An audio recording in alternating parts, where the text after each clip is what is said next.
ये कहानी है लक्ष्मी की, जो सेठ बलदेव सहानी के घर की लक्ष्मी थी। लक्ष्मी के 3 भाई थे, जो गांव के साहूकार थे। तीनों के तीनों हट्टे कट्टे और तंदुरुस्त थे, और लक्ष्मी अपने तीनों भाइयों की जान थी।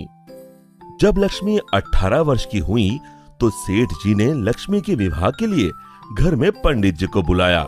यजमान, बेटिया की कुंडली जिस युवक से मिल रही है, वो एक बहुत ही साधारण परिवार का है। अरे उससे क्या फर्क पड़ता है, हम तो अपनी बेटी को अपने घर ही रखने वाले हैं। हमें तो घर जमाई चाहिए। लेकिन यजमान, मुझे नहीं लगता कि ऐसा कुछ संभव है। ये युवक घर जमाई नहीं बनेगा। तभी सेठ जी की बेटी सेठ जी के पास आई और उनके कानों में कुछ फुसफुसाई। उसकी बातें सुनकर सेठ जी के चेहरे पर मुस्कान आ गई। ठीक है पंडित जी, आप शादी की बात आगे बढ़ाइए। और फिर कुछ महीनों में लक्ष्मी की शादी एक बहुत ही साधारण युवक विमल से हुई। शुरू शुरू में दोनों की अच्छी बन रही थी, और विमल की मां सरिता भी बहुत खुश थी। एक दिन सोते वक्त लक्ष्मी ने विमल से बात की। ना इस घर में ढंग का सोफा है, ना गद्देदार पलंग, और ना ही टीवी। ए जी, आप मेरे साथ मेरे पापा के घर चलिए ना, वहां सब कुछ है। नहीं लक्ष्मी, अब यही तुम्हारा घर है। तुम्हें इसी घर में रहने की आदत डालनी होगी। उस दिन के बाद लक्ष्मी हर छोटी छोटी बातों पे विमल से झगड़ा किया करती।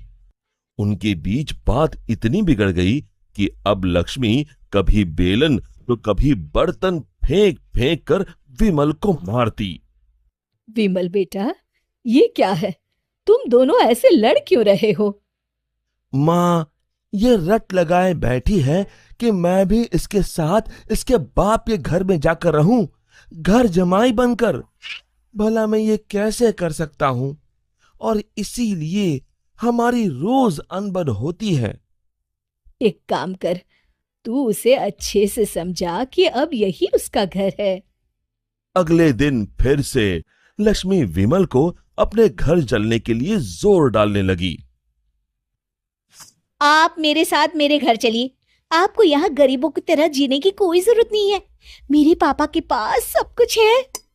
मैंने तुम्हें कितनी बार बोला है, मैं घर जमाई नहीं बनना चाहता हूं। अगर आप खुद से मेरे साथ नहीं चलोगे, तो मैं मेरे भाइयों से बोलकर आपको जबरदस्ती यहाँ से उठवा लूंगी।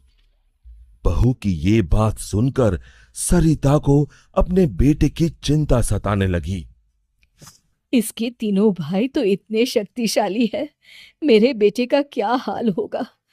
ये मैंने क्या कर दिया? इससे अच्छा तो किसी गरीब की बेटी ब्याह लाती, कम से कम कोई आफत तो नहीं आती। अब सिर्फ बाबा जी ही मेरी मदद कर सकते हैं। सरिता बहुत दूर एक बाबा जी के पास गई और उन्हें अपनी पूरी दुख भरी दास्तान बताई। अब आप ही बताइए बाबा जी, मैं अपने बेटे को बचाने के लिए क्या कर सकती हूँ? ये ताकतवर इंसान ऐसे ही होते हैं, हमेशा निर्बलों को दबाना चाहते हैं। अब सिर्फ गुफा में रहने वाली डायन ही तुम्हारी मदद कर सकती है। सिर्फ वही तुम्हें ताकतवर बना सकती है, जिससे तुम अपने बेटे को बचा सकती हो। बाबा जी, मुझे ये डायन कहाँ मिलेगी? वो उत्तरी दिशा में मिलेगी, लेकिन उससे मिलने से तुम्हारे प्राण भी संकट में आ सकते हैं। अपने बेटे की जान बचाने के लिए मैं कुछ भी कर सकती हूँ। सरिता उत्तरी दिशा में निकल पड़ी और गुफा तक पहुंचते पहुंचते उसे रात हो गई। कोई है यहाँ? क्या आज एक इंसान यहाँ खुद चलकर आया है? वो भी मेरा खाना बनने। मैं आपसे मिलने आई हूँ। मिलने? मुझसे? हाँ। वो भी खुद चल के? बताओ बताओ क्या बात है? सरिता ने डायन को अपनी कहानी सुनाई।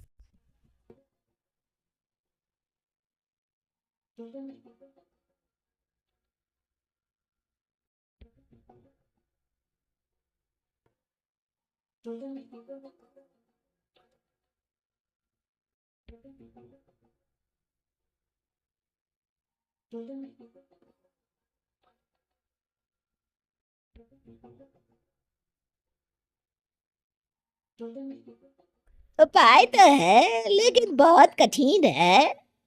मैं अपने बेटे को बचाने के लिए कुछ भी कर लूंगी।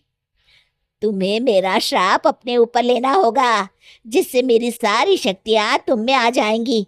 तब मैं आजाद हो जाऊंगी और तुम डायन बनके यहीं गुफा में रहोगी और ना ही सूरज की रोशनी में निकल सकोगी बाहर, क्योंकि डायन की शक्तियां सिर्फ रात को ही काम करती हैं। क्या तुम्हें ये मंजूर है? विमल को बचाने के लिए अगर मुझे डायन भी बनना पड़े तो मंजूर है। डायन ने कुछ जादू किया और डायन की सारी शक्तियां सरिता में चली गईं और अब डायन आजाद होकर एक औरत बन गई और सरिता डायन बन गई। यहां पूरा दिन हो गया था। विमल ने गांव में जाकर मां को ढूंढा, लेकिन मां कहीं नहीं मिली। रात को वो घर पहुंचा तभी लक्ष्मी उस पर बरस गई। ये सब सरिता अपनी शक्तियों से देख रही थी और उसी समय सरिता डायन के रूप में वहां पहुंची। सरिता को डायन के रूप में देखकर उसके पैरों से मानो जमीन खिसक गई। सरिता जोर जोर से हंसने लगी।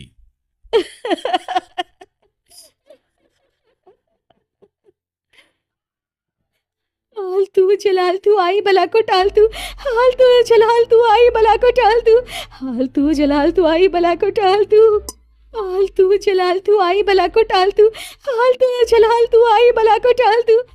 जैसे तैसे रात को लक्ष्मी सो गई और सुबह होते ही अभी अपने भाइयों को बताती हूँ कि आपने मुझे बेलन से मारा।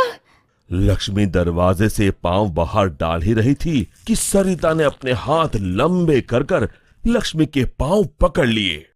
अब तुम इस चौखट के बाहर बिल्कुल नहीं जाओगी। एक बार फिर से लक्ष्मी बेहोश हो गई। अब जब भी लक्ष्मी कुछ बेतुका करने जाती थी, सरिता बीच में आकर अपने बेटे को बचा लेती और बेचारी लक्ष्मी डायन से डरकर घर के कोने में दुबक कर बैठी रहती। हालतू जलाल तू आई बला को टाल तू, हालतू जलाल तू आई बला को टाल तू, हालतू जलाल तू आई बला को टाल तू। विमल दिन रात अपनी माँ को याद करके रोता। तू कहाँ है माँ? कहाँ चली गई मुझे छोड़ के?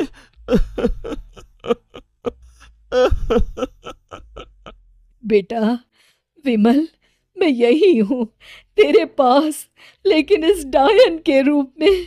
ये सब सुन विमल बहुत डर जाता है। डर मत बेटा, बस मुझसे तेरा दुख नहीं देखा जा रहा था, इसलिए मुझे ये सब करना पड़ा। ये सब पीछे खड़ी लक्ष्मी सुन रही थी। तभी सरिता ने उसे अपनी शक्तियों से दीवार पर लटका दिया। जा रही हूँ, मगर एक बात समझ ले, मेरे बेटे को परेशान करने की भी तूने या तेरे घर वालों ने सोची तो मैं यहाँ फिर आ जाऊंगी। जी जी जी माँ जी। तभी तो कहते हैं मां से बढ़कर दुनिया में कुछ नहीं। मां एक वरदान है जो अपने बच्चों के लिए कुछ भी कर सकती है। दोस्तों, हमें उम्मीद है कि आपको हमारी ये कहानी पसंद आई होगी। कृपया हमारे चैनल को सब्सक्राइब करें और सभी अपडेट्स के लिए बेल आइकन जरूर दबाएं। और हाँ, वीडियो लाइक और शेयर करना मत भूलिएगा। Bye bye.